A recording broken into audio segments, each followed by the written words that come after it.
제목이 좀 그렇습니다. 예수님은 특이하신 분이다. 오늘 이런 말씀을 가지고 나누려고 하는데 하여튼 예수님 좀 특별하신 분이다. 이거 하나만 마음에 붙였으면 되겠다 싶습니다. 우리가 지난 시간에 예수님께서 중풍병자를 고치신 것을 생각했습니다. 믿음이 있다고 해서 역사가 일어난 것 아닙니다. 한번 더 합시다. 믿음에 행함이 있어요.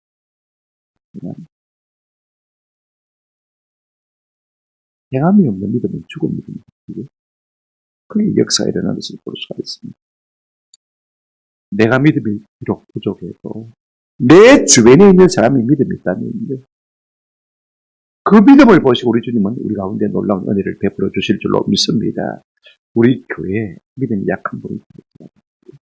주변에 믿음이 강한 분들이 있었어요. 그 믿음으로 말미암아 그들도 영적으로 자라는 은혜가 우리 교회에 풍성하기를 축원합니다. 우리 예수님의 구원은요, 전인 구원입니다. 항상 우리 가운데 오셔서 소자야 내 죄사함을 받았는가 말씀하시고 상을 들고 일어나 그래요. 할렐루야. 여러분 병고침이 오면요, 죄사함이 오면 병고침이 우리 가운데 오는 줄로 믿습니다. 낙심하지 마시고 우리가 믿음으로 하나님 앞에 예수 십자가 보혈로 내 죄를 좀 씻어주십시오. 그렇게 기도하는 동안에 죄사함 받고 우리의 모든 질병이 물러가는 은혜가 있게 될 줄로 믿습니다. 오늘 우리가 읽은 본문은요, 예수님께서 세리뇌이라는 사람을 제자로 부르시는 장면입니다. 세리란 말이 참 중요합니다. 이스라엘 백성 가운데 죄인의 대명사로 불리는 두 종류의 사람이 있는데 누구냐면 하나는 세리요, 하나는 뭐요? 장로입니다. 그냥 죄인 그럴 필요가 없습니다. 아이고 세리 같은 죄인 그럴 필요가 없습니다. 아이고 장녀 같네. 그러면 죄인. 근데 하필이면 하고 많은 사람 가운데 우리 예수님께서 죄인의 대명사로 불리는 세리, 뇌이를 갖다가 제자로 부르시더라는 것입니다. 그 부름받은 은혜가 너무 감사했어요. 큰 잔치를 베풀었어요. 그래 예수님께서 기쁨으로 그 잔치에 참석하셔서 먹고 마시고 주거니 받거니 댓글을 하고 한참 즐거웠는데 그 잔치에 찬물을 깼는 두 부류의 사람이 있었습니다. 한 부류의 사람은요, 너가 스님이 뭐하라는데 실 떨어지게 저 인간들하고 논의다거리나 제발 좀 뭐라 해. 완전히 잔치의 분위기에 찬물을 깼죠. 또 어떤 부류의 사람들은 뭐라고 했습니까? 우리는 금식하는데 누구는 뭐하노? 아마 그 당시 유대인들이요, 특별히 바리새인들이 일주일에 2번씩 금식한 것 같아요. 월요일 아니면 금요일, 그죠? 아마 이날이 월요일 아니면 금요일 있으니까. 자기들은 잔치에 참석해도 못 먹습니다. 근데 예수님의 제자는 잘도 먹어야 되거든요. 은근히 화도 나기도 하고. 우리는 갱근하게 애를 쓰려고 하는데 너는 먹어. 지금 그런 말하고 있는 것을 볼 수가 있습니다. 이런 비난과 정죄 속에 우리 예수님은요, 그들과 맞붙어 싸우지 아니하시고 중요한 자신에 대한 진리를 드러내신 것을 볼 수가 있습니다. 무엇입니까? 내가 죄인을 부르러 왔다. 그래서 죄인의 친구가 되신다고 말씀입니다. 신랑과 함께 있을 동안에 금식할 필요가 뭐가 있느냐? 너희가 신랑을 뺏길 때가 올 텐데 그때는 금식이야. 그렇게 별수에 대해서 말씀하신 것을 볼 수가 있습니다. 이 모든 것이요, 제게는 굉장히 신선하고 도전적으로 돌아오기 때문에 제가 제목을 그냥 예수님은 특이하신 분이다 그렇게 정했습니다만, 하여튼 우리 예수님은 우리와는 다른 분인 것을 우리가 본문을 통해서 보게 되었습니다. 세 가지로 생각을 하려고 합니다. 첫 번째로요, 우리 예수님께서 하고 많은 사람 가운데 하필이면요, 죄인이 세리, 그죠? 레이를 제자로 부르신 장면을 우리가 한번 생각해 보겠습니다. 13절입니다. 예수께서 다시 바닷가에 나가심에 큰 무리가 나왔거늘 예수께서 그들을 마시니라 가르치시니라. 우리가 지난 시간에 생각한 대로 우리 예수님 가버나움의 한 집에서 가르치실 때, 그죠? 사람들이 중풍병자를 메고 와주고 사람 때문에 들어올 수가 없으니까 어떻게 했습니까? 계단을 타고 옥상을 올라가서는 그 옥상을 뜯어내고 그걸 침상을 달아내렸습니다. 그리고는 예수님 앞에 딱 달아내더니 이 인간들이 많은 인간들이고 그렇게 하지 아니하시고 우리 예수님 그 믿음을 보시고 중풍병자를 고쳐주셨습니다. 내 죄사함을 받았느니라. 상을 들고 걸어가는 거죠. 그래서 당신이 하나님의 아들이신 것을 증거해 보이신 것을 볼 수가 있습니다. 자, 상상해 보십시오. 이제 집이 엉망이 되었습니다. 그죠? 그러니 거기서 더 이상 가르칠 수가 있습니까? 아닙니다. 예수님께서 그래서 한적한 바닷가로 나오셨습니다. 그랬더니 거기 있던 사람들이 다 따라 나왔습니다. 미처 들어가지 못한 사람들도 다 따라 나왔습니다. 바닷가에. 그리고 우리 예수님께서 거기서 여전히 뭐 하셨습니까? 가르치신 것을 볼 수가 있습니다. 여러분, 유대인들이 뭐 때문에 예수님을 따르는 것입니까? 우리가 성경인들은, 유대인들은 뭘 구합니까? 표적을 구합니다. 내가 예수님의 표적을 보겠다는 것입니다. 내가 병고침을 받겠다는 것입니다. 그런데도 불구하고 예수님은 사람의 욕구, 사람의 야망, 모르는 바는 아는데도 불구하고 아랑곳 없이요. 2절에도 그렇게 말씀하셨습니다. 도를 전파하셨는데, 여러분 오늘 13절에도 뭐 하십니까? 여전히 뭐 하십니까? 가르치십니다. 사람들은 지금 백납기만을 바라고 있는데, 우리 예수님은 모르세 하고 있는데, 여전히 뭐 하고 계십니까? 가르치고 계십니다. 이게 참 중요합니다. 왜 그렇습니까? 오직 하나님의 말씀만이 죽은 영혼을 살리십니다. 우리 예수님 그렇게 말씀하셨습니다. 살리는 것은 영이니 육은만이라 무익하니. 우리가 병거 전화도 또 병듭니다. 그죠? 그 사람을 영원히 살게 할 것은요, 뭐밖에 없습니까? 살아계신 하나님의 말씀밖에 없는 것입니다. 우리가 말씀 듣는 것을 우리가 참 귀하게 여겨요. 이제 말씀을 마치시고 다시 가버나움으로 돌아오는 가운데 우리 예수님께서 오시면서 오늘 14절 한번 보시길 바랍니다. 세리, 그죠? 뇌일을 세간에서 일하는 것을 보시고 제자로 부르신 것을 볼 수가 있습니다. 14절 보십시오. 또 지나가시다가 알피오의 아들 레이가 세간에 앉은 것을 마시고요 보시고 그에게 이르시되 나를 따라오라 하시니 그랬습니다. 우리가 얼핏 보기에는요 길 가다가 우리 예수님께서 개나 소나 아무나 제자로 부르신 것 같습니다만 그렇지 않습니다. 오늘 본문 보십시오. 자 보십시오. 알피오의 아들 레이가 세간에 앉아 있는 것을 마시고요 보시고. 이 보시다는 단어가요 그냥 예사로운 단어가 아닙니다. 눈에 보이니까 눈에 들어왔다 그 말이 아닙니다. 그죠? 항상 물끄러미 쳐다보셨다는 거죠. 그리고 시제도 부정과거니까 말입니다. 어느 한 시점부터 이 세리 뇌일을 우리 예수님께서 유심히 보아오셨다는 것입니다. 이게 참 중요합니다. 여러분 뇌의 본명은 마태입니다. 마태가 쓴 마태복음 보게 되어지면 병행구절이 있습니다. 그죠? 마태복음 9장 우리가 9절 10절을 보게 되어지면 예수께서 그곳을 떠나 지나가시다가 마태라 하는 사람이 세간에 앉아 있는 것을 보시고 이르시되 나를 따르라 하시니 일어나 따릅니다. 여러분 마태복음을 누가 기록했습니까? 마태가 기록했죠. 근데 마태는 원래 이름이 뇌임에도 불구하고 자기 본명을 보다는 뭘 더 좋아했습니까? 마태란 이름을 좋아한 것을 볼 수가 있습니다. 예수 하나님의 선물이라는 이름을 더 좋아한 것을 우리가 볼 수가 있습니다. 우리가 생각하기에는 그러면 이 세리를 예수님이 왜 부르셨을까? 우리 예수님이 12제자를 불러 모았지 않습니까? 그러면 그 중에 12명 모였으니까 회개도 한 사람 있어야 되니까 야 네가 돈 잘 만드니까 그 계산이 빠르니까 네가 회개하라.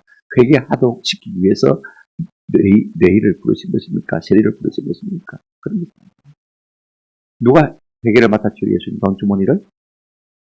가론 유다, 그죠? 우리가 그랬지 않습니까? 그래서 뇌일을 부르신 것은 결단코 아닙니다. 예수님은요, 죄인이라. 모든 사람이 다 죄인으로 낙인 찍는 그와 같은 비난받고 비방받는 사람이라도 부르신 것을 볼 수가 있습니다. 어떻게 부르셨습니까? 유심히 보셨습니다. 유심히 보시고 어떻게 하셨습니까? 그 중심에 공감이 있는 것을 보았습니다. 세리짓을 해서 돈은 벌었는지 모르지만 사람들로부터 비난받고 그죠? 사람들로부터 소외되어 하나님의 승리에서 나갈 수 없는 그와 같은 비참함의 상태에 대한 그 마음의 공감, 그 마음의 갈급함이 있는 것을 우리 주님 아셨어요. 그 마음속에 흠모가 있는 것을 우리 주님은 보셨어요. 그 절망을 보신 것입니다. 뿐만 아니라 그가 앞으로 하나님 손에서 어떻게 아름답게 쓰임받을 사람인지를 우리 주님은 보셨어요. 그가 마태복음을 기록할 것도 우리 주님은 아신 것입니다. 그와 같은 레위에게 우리 주님이 뭐라고 말씀하셨습니까? 한번 따라하십시다. 나를 따르라. 나를 따르라는 말은 우리가 쉽게 나를 따르라 그렇게 번역했습니다만은요. 한번 따라합시다. 나와 함께 내 길을 가자. 내 길벗이게 나와 함께 내 길을 가자 그 말인 것입니다. 한두 시간 내달라는 말이 아닙니다. 잠시만 따라오란 말이 아닙니다. 한 10년만 나를 위해서 헌신해다오 그 말이 아닙니다. 내 평생에 네가 따랐으면 참 좋겠다. 모든 사람이 죄인이라고 하는 이 레이를 향해서 나를 따라와 내 제자가 되라고 말씀하신 것을 볼 수가 있습니다. 여러분, 세리는요, 유대인 가운데서 죄인의 대변이죠. 아예 사람들이 상종도 하지 않습니다. 딸도 안 줍니다. 그럼 누구한테 시집 갑니까? 장가 갑니까? 딸을 안 주니까 말입니다. 어디에 장가 가야 됩니까? 이방인이나 장자한테 갈 수밖에 없습니다. 그 유유상종, 끼리끼리가 되는 것이죠. 그런 세리 레이를 우리 예수님께서 불러주신 것입니다. 그 인생의 기회를 만난 것입니다. 그런 세리를 향해서 나의 사랑, 나의 어여쁜 자야, 나와 함께 가자 불러주신 것입니다. 우리는 세리가 아니라고 생각할지 모르지만 우리가 다 그와 같은 사람입니다. 그와 같은 죄 가운데 있을 때, 그와 같은 공허 가운데 있을 때, 절망 가운데 있을 때 우리 주님이 손 내미시고 우리를 불러주신 줄로 믿습니다. 나와 함께 내가 주기로 원하는 은혜의 자리로 따르면서 초청하십시오. 오늘 나를 따르라고 부르시는 주님의 초청 앞에 우리도 여러분 세리 레이처럼 응답하는 은혜가 있기를 주님의 이름으로 축원합니다. 나를 따르라고 내 평생에 나와 함께 하자고 말씀하셨더니 여러분 레이가 어떻게 합니까? 14절 끝에 한번 보시길 바랍니다. 나를 따르라 하시니 일어나 마니라 따르니라. 병행구절이 누가복음 5장 보시면요 28절에 좀 더 길게 말하고 있습니다. 우리 주님이 부르시니까요 그가 모든 것을 마고요 버리고 일어나 따르니라. 모든 것을 버렸다고 했습니다. 여태까지 돈만 있으면 행복할 것 같았어요. 여태까지는 내 직장만 있으면 행복할 것 같았어요. 내가 저 차만 있으면 행복할 것 같았어요. 내가 저 집만 있으면 행복할 것 같았어요. 저 여자만 있으면 내가 행복할 것 같았어요. 근데 막상 손에 쥐어보니까 여전히 나는 죄인이고 여전히 허무하고 공허하더라는 것입니다. 그것이 결코 만족을 줄 수 없을 것입니다. 그래서 모든 것을 다 버리고 일어나서 어떻게 했다고요? 주님을 따랐다. 그렇게 했다고 했습니다. 여러분 예수님은요 길 가시다가 개나소나 아무나 부르신 것 같지만 그렇지 않습니다. 어떤 사람을 부르시느냐? 여러분 답은 딱 하나입니다. 어떤 사람을 부르시느냐? 선한 사람을 부르시냐? 착한 사람을 부르시느냐? 배운 사람을 부르시냐? 가진 사람을 부르시냐? 높은 지위가 있는 사람을 부르시냐? 그런 것 아닙니다. 그가 어떤 형편과 처지에 있든지 한번 따라합시다. 모든 것을 버리고 주를 따를 사람을 부르셨습니다. 아멘. 내가 과거에 진리였던 내가 뭔지다. 과거의 모든 것이 허무한 것을 깨달고 모든 것을 버려두고 주님을 따를 수 있는 그 마음의 상태가 된 사람을 우리 주님은 부르신 것을 볼 수가 있습니다. 여러분 제자들 보십시오. 다 면면이 다른 삶이지만은요. 다 버려두고 예수를 쫓습니다. 다 버려두고 예수를 쫓습니다. 다 버려두고 예수를 쫓습니다. 뭐 저런 인간을 부르시는가 우리는 생각할지 모르지만은요. 그들 마음 가운데 한 가지 자격이 딱 있었습니다. 모든 것을 버리고 예수님을 쫓아주는 그 준비가 된 사람을 우리 주님이 부르시는 것을 볼 수가 있습니다. 오늘 우리에게도 이와 같은 은혜가 있기를 주님의 이름으로 축원합니다. 우리 예수님과 함께 가기를 예수님의 사명에 동참하기를 원하는 그 사람을 우리 주님이 부르고 있는 것을 볼 수가 있습니다. 나는 길이요 진리요 생명이라고 말씀하신 그 주님 우리가 그 길벗이 되어지면요 결단코 길을 잃지 아니할 수 있는 은혜가 우리 가운데 있게 될 줄로 믿습니다. 진리 대신 예수님을 따르면 우리가 진리에서 벗어나지 않을 수 있는 것. 그 하나만 하면 확실한 것. 아멘. 나는 생명이라고 말씀하셨습니다. 우리가 그 주님과 함께하면 생명을 놓치지 않을 수 있는 은혜가 우리의 평생에 함께 하실 줄로 믿습니다. 이 같은 은혜가 우리 가운데 있기를 주님의 이름으로 축원합니다. 세상의 명예, 지식, 돈이 우선입니다. 길과 진리와 생명 되신 그 주님을 그름으로 말미암아 길과 진리와 생명을 확보하고 그 주님 안에서 이것을 받아 누릴 수 있는 저와 여러분 되시기를 축원합니다. 아멘. 두 번째 우리가 생각할 것은 뭐냐면요. 우리 예수님은 죄인들과 교제하심으로 말미암아 자칭 어렵다고 생각하는 사람들에게 비난받을 것을 우리가 볼 수가 있습니다. 보십시오. 오늘 15절 한번 보시기 바랍니다. 그의 집에 앉아 잡수실 때 많은 세리와 죄인들이 예수와 그의 제자들과 함께 앉았으니, 여러분 보십시오. 세리와 죄인 나오죠, 그죠? 그 뒤에도 세리와 죄인, 죄인과 세리 동격으로 항상 나오는 것을 볼 수가 있습니다. 자, 보십시오. 누구의 집입니까? 그의 집입니다. 그의 집. 우리가 이것만 보면요, 잘 알 수가 없지만 배경구절인 누가복음 5장을 보시면 29절에 이렇게 말하고 있는 것을 볼 수가 있습니다. 레위가 예수를 위하여 누가복음 5장 29절 자기 집에서 큰 잔치를 하니 세리와 다른 사람들이 많이 함께 앉아있는지라 하고 있습니다. 나 같은 죄인을 제대로 불러준 예수님의 은혜가 감사해서요, 모든 것을 버려두고 예수님을 쫓았지만은 잔치를 벌이되, 어떤 잔치를 벌였습니까? 큰 잔치를 벌였습니다. 예수님하고 제자들만 올서 그렇게 한 것이 아니고 자기 친구들도 다 부르고 종교 지도자들도 다 불렀어요. 죄인들도 모이고 종교 지도자들 모이고 예수님과 제자들 모이고 다 불렀습니다. 여러분, 자기가 직업이 뭡니까? 세리니까 자기 친구들이 누굽니까? 당연히 세리들 아닙니까? 그러니까 여기 보십시오. 제자들, 세리와 다른 사람들이 있습니다. 그러면요, 세리들이 또 윤류상종이라고, 여러분 이방인하고 결혼할 수밖에 없다고 했죠, 그죠? 아니면 장자들하고 결혼할 수밖에 없었으니까 같이 부부가 왔다면요, 그와 같은 사람이 똑같이 모여 앉아있는 것을 볼 수가 있습니다. 근데 예수님은요, 그 가운데서 아무 스스럼 없이 그들과 농담을 주고받고 먹고 마시고 절구하고 잔치하는 것을 볼 수가 있습니다. 참 놀라웠습니다. 우리 같으면, 야, 레위야, 니 좀 심하게 남나. 내 체면의 생각도 안 하고 어저기 도저히 다 불러 모았나, 오자리 잡는다 다 모았나. 그러면 내 체면이 뭐가 되겠노? 우리 그룹이 질 안 떨어지겠냐? 사람들이 보면 뭐라 하겠노? 네 한 사람 불러준 것도 고마운데 눈치가 그리 없어가지고 네 같은 종류를 다 떼그로 불러 모으면 어떻게 하노? 내 체면이 뭐가 되노? 그렇게 말씀하셨습니까? 얼마든지 그들을 끌어안으시고 품으시면서 그들과 함께 당신의 영광을 나누신 것을 볼 수가 있습니다. 아멘. 여러분, 내가 어려운 사람인데 떨거지 같은 인생들 가운데 들어가면요, 내 의를 그들에게 나누어 주는 것이 그렇지 않습니까?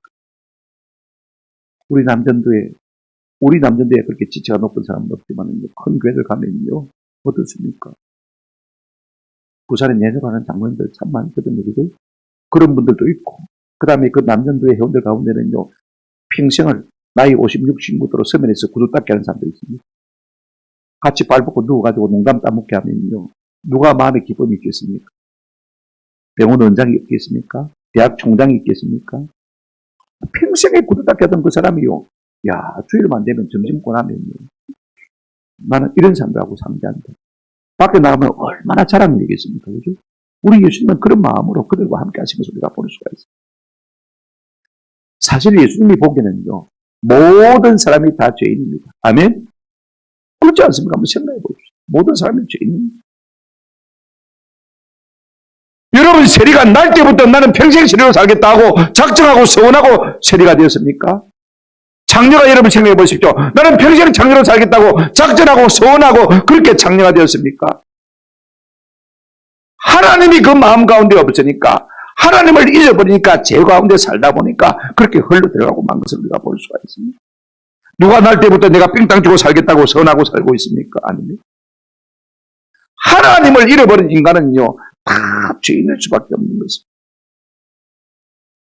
그러므로 내가 하나님의 은혜로 말미암아 좀 더 나은 인간이 됐다고 생각하는 사람들은요, 그 죄인들을 바라볼 때 정죄할 것이 아니고 비난할 것이 아니고 판단할 것이 아니고, 나도 니와 똑같은데 하나님 은혜로 내가 이렇게 산다.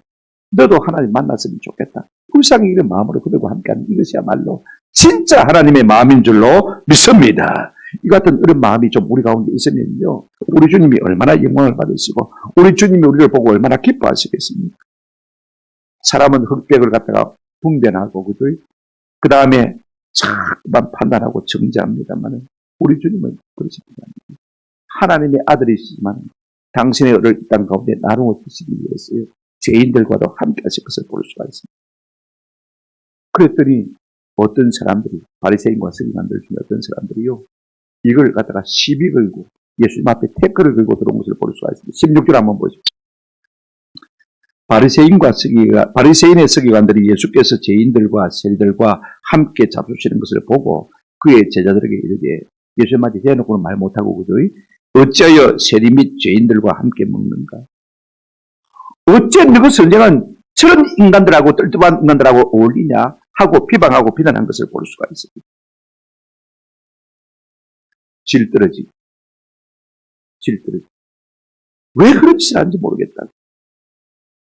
여러분, 우리가 레위기 11장을 보게 되어지면요, 사람이 부정한 것과 맞닥뜨리면 어떻게 됩니까? 나도 부정하게 됩니다. 보십시오. 죄인들과 함께 있으면 죄인들은 천점이 되지 않습니까? 같이 다 같은 부류가 될 수밖에 없는 거죠. 와, 그런 인간들하고 어울리는데 지금 바리새인과 서기관들이 지금 예수님 제자들에게 그와 같이 비난하고 있는 것을 볼 수가 있습니다. 그러나 그들은 하나만 알 줄은 모릅니다. 여러분, 정한 것이 부정한 것과 맞닥뜨리면요, 여러분, 재단이 그죠? 사람들과 접촉이 되어지면 그 사람에게 거룩함이 전염되는 것이죠. 이걸 우리가 아죠. 예수님은 하나님의 아들이죠. 아멘? 그분은 거룩하신 분이에요. 그들과 맞닥뜨리면 그들의 부정이 예수님께 하는 것이 아니고 예수님의 의가 그들에게 나누어지는 것입니다. 이걸 몰랐어요. 바리새인들은 예수님이 하나님의 아들이셔서 몰랐던 것입니다. 그분이 함께하는 사람은 그분의 거룩이 전념되어서 그분들이 의로워지고 새로워질 것을 그들은 전혀 몰라서 비방하고 비난하고 있는 것을 볼 수가 있습니다. 이 기회에 우리 예수님이 뭐라고 하셨습니까? 나무라지 아니하시고 자신이 땅에 오신 것을 갖다가 선포하신 것을 볼 수가 있습니다. 17절 한번 보시기 바랍니다. 17절 같이 읽겠습니다. 시작.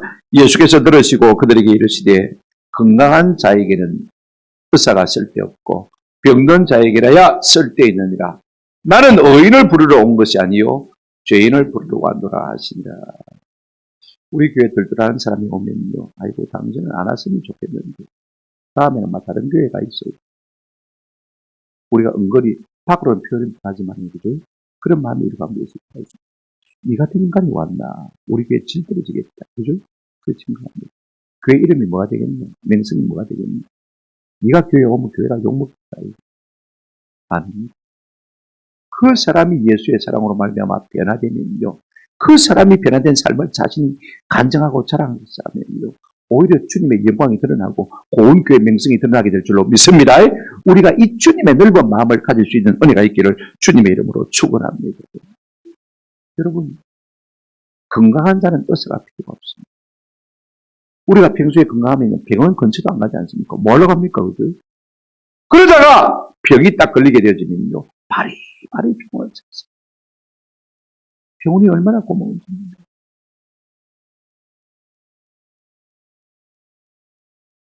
우리 주님 뭐 때문에 이 땅에 오셨다고 했습니까? 내가 온 것은 의인을 부르러 한 것이 아니야.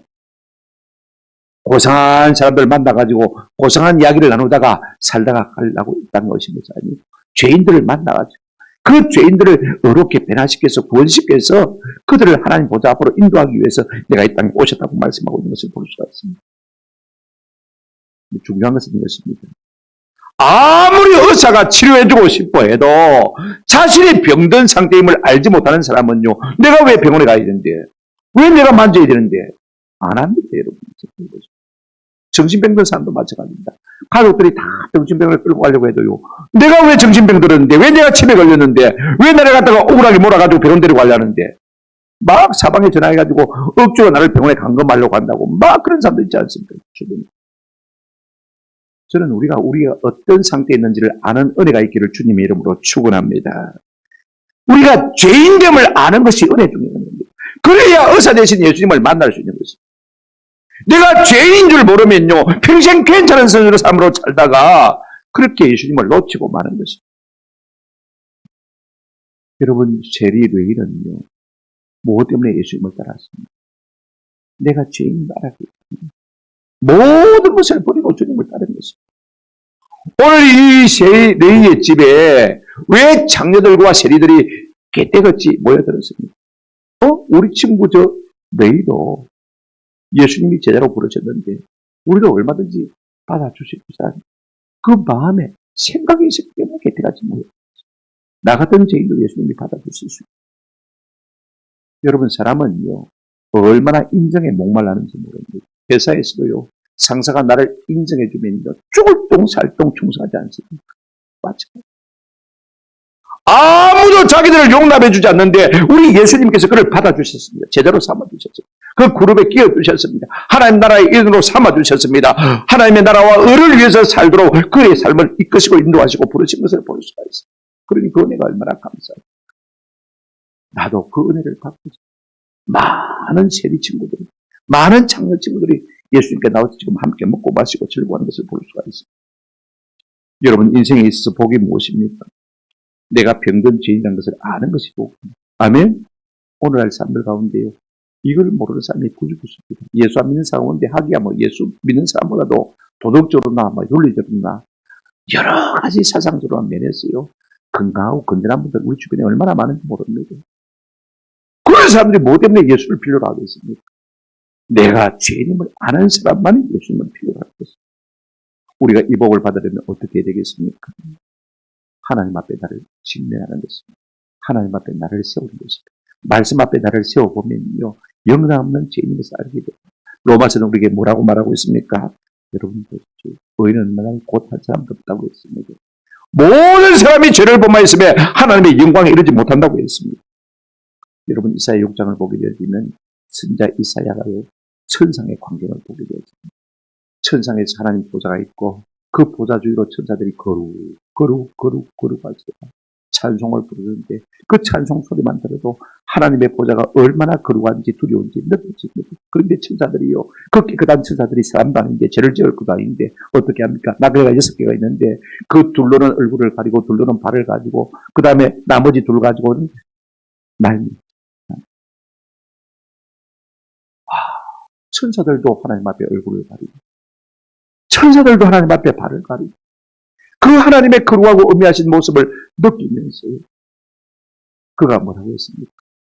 할렐루야 감사합니다 그랬습니까? 이사야 6장 5절에 보면 이렇게 말하고 있는 것을 볼 수가 있습니다. 한번 따라합시다. 화로다 나여 망하게 되어 좌절하고 절망한 것을 볼 수가 있습니다. 하나님 앞에 자기 자신을 직면한 사람들은요, 하나님의 그 거룩하심 앞에 화로다 나여 망하게 되어 절망하고 절규할 수밖에 없는 것입니다. 여러분 사도 바울 보세요. 그가 하나님 앞에 참 어려운 줄 알았습니다.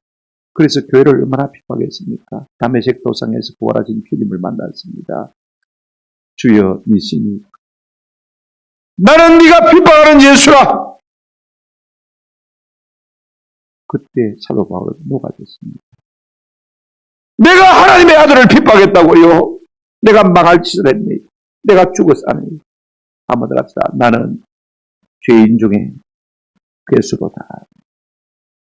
하나님을 모르면 사람들이요, 내가 죄인인지 몰라. 내가 비참한 존재인지도 몰라. 예수님은 자기와 같이 고생하는 사람들과 만나서 함께 희낙락하는 것이 예수님이 이 땅에 오신 목적이 아닙니다. 그랬으면 로타리 클럽 만들었겠어요.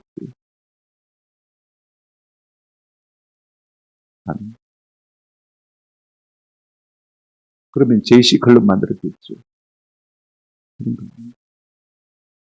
성공한 사람들이 모이는 클럽 만들어요. 이 땅에 오신 것이 무엇입니까? 하나님의 형상을 잃어버리고 죄의 비참 가운데 빠져 고통당하는 인생들을 바라보시겠어요. 그들의 소외와 그의 외로움과 마음에 참으로 안타까움을 아시고 주님께서는 그와 같은 사람을 부르시고 그들 가운데 함께 하시고 먹고 마시고 즐거워하신 것을 볼 수가 있습니다. 오늘 우리가 너희 같은 사람이 주님 앞에 부름을 받았다면 어떻게 해야 되겠습니까? 우리가 고침받았는데 나도 그죠? 예수님을 중매해 주어서 소개해 주어서 사람들이 나와 같이 치료받도록 하는 것이 마땅하지 않겠습니까? 우리 예수님이 땅에 오신 목적이 뭐라고 했습니까? 누가복음 19장 10절에 이렇게 말하고 있습니다. 인자가 온 것은 잃어버린 자를 찾아 말해 함이라 구원하려 함이라 했습니다. 하나님을 떠나 각기 제 길로 뿔뿔이 흩어진 방황하는 인생들을 하나님이 만나주시고 찾아주셨어요. 그들을 하나님께로 인도하는 이 일을 위해서 우리 주님이 오셨다고 말씀하셨습니다. 세 번째, 또 한 문제가 끝나고 나니까 말입니다. 어떤 사람들이 예수님께 대놓고 이렇게 말했습니다. 18절 한번 보시기 바랍니다.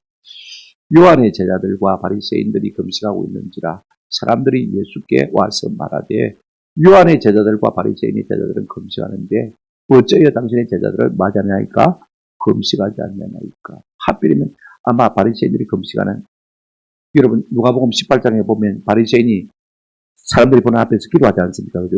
뭐라고 기도합니까? 한번 따라합시다. 나는 일에 2번씩 금식하고. 원래 성경에 하나님이 금식을 요구한 것은 7월 10일 대속죄일날 스스로 괴롭게 하라. 딱 하나 구했습니다. 그런데 우리가 스가랴서를 보게 되어지면 이스라엘 백성이 포로로 끌려고 나온 다음에 어떻게 했냐면 5월과 7일에 금식한 것을 보여줍니다. 그것이 예수님 시대에 오면서 사람들이요, 금식하니까 사람들이 나를 경건하게 봐줍니다. 나를 어렵게 봐주고 인정해 주거든요. 아, 금식을 많이 하면 나를 귀하게 봐주는구나. 그렇게 생각하고는요, 한 달에 2번 하다가 예수님 당시에 바리새인들은 일주일에 뭐 했습니까? 2번 금식했습니다. 하필이면 월요일 아니면 금요일이었습니다. 그 잔치에 간 날이. 그러니까 잔치에 갔지만은요, 먹을 수가 없습니다. 금식한 날이니까. 사람들에게 보여줘야 되니까. 우리 예수님은 금식 반대로 온 자가 아닙니다. 우리 예수님도 사역을 시작하실 때 40일 동안 뭐 하셨습니까? 광야에서 금식하셨어요. 그리고 금식하라고 권장도 하셨습니다. 그리고 또 뭐라고 말씀하셨습니까? 그런데 중요한 것은 사람들에게 보이려고 금식하지 말라고 했습니다. 그래서 머리에 기름을 바르고 얼굴도 부림으로 바르고 초췌해가지고 창백해가지고 내 금식 안 해 하고 사람들에게 나발 불고 다니지 말고 그래야 하나님이 사겠다고 말씀하셨습니다. 금식을 반대하는 것 아닙니다. 근데 우리 주님께서 그 말씀을 들으셨을 때 뭐라고 말씀하셨습니까? 오늘 본문 보시기를 바랍니다. 19절 19절 예수께서 이르시되 그들에게 이르시되 혼인집 손님들이 신랑과 함께 있을 때 금식할 수 있느냐? 신랑과 함께 있을 동안에는 금식할 수 없느니라. 20절 그러나 신랑을 빼앗길 날이 이르니 그날에는 금식할 것입니다. 여기 신랑은 예수님을 말합니다. 또 잔치집에 주인이 될 수도 있겠죠. 신랑이 주인이 아니니까. 지금 잔치하고 있는데 나 금식하여 이래버리면요, 잔치만 딱 깨버립니다. 그러지 말라는 것이죠. 지금 예수님 우리와 함께 계시는 동안에 우리가 금식할 필요가 없다는 거죠. 근데 뭐라고 말하고 있습니까? 19절에 20절에 보십시오. 20절 그러나 신랑을 말 날이 있으니 빼앗길 날이 이르니 그날에는 금식할 것입니다. 이제 금식의 기준이 잡혔습니다. 언제 우리가 금식해야 되냐? 주님이 안 계실 때. 어떤 전유로 말미암아 주님을 빼앗겼는지 모르지만은 주님이 내 마음 가운데서 들어가시는 것을 느낄 때, 저는 주님이 내 마음 가운데 충만하게 그랬는데, 내가 주님의 말씀대로 살려고 애를 썼는데, 내가 주님을 사랑하는 마음이 충만했는데 이상하게 내 마음속에 주님이 사라졌어. 주님을 사랑하는 마음도 식어졌어. 내 마음속에 주님이 계시지 않은 것 같아요. 그것이 죄인지 쾌락인지 모르지만 그때는 금식해야 합니다. 주님이 느껴지지 않냐 때, 주님이 멀리 계신 것 같을 때, 주님이 우리 교회를 멀리 떠나고 계신 것 같을 때, 내 마음에 아무런 감동이 다가오지 않을 때, 말씀을 들어도 은혜가 되지 않을 그때는 우리가 한번 따라합시다. 금식할 때입니다. 아멘. 그리하면 우리 주님이 우리 가운데 느껴질 줄로 믿습니다. 주님은 그렇게 하라고 말씀하십니다.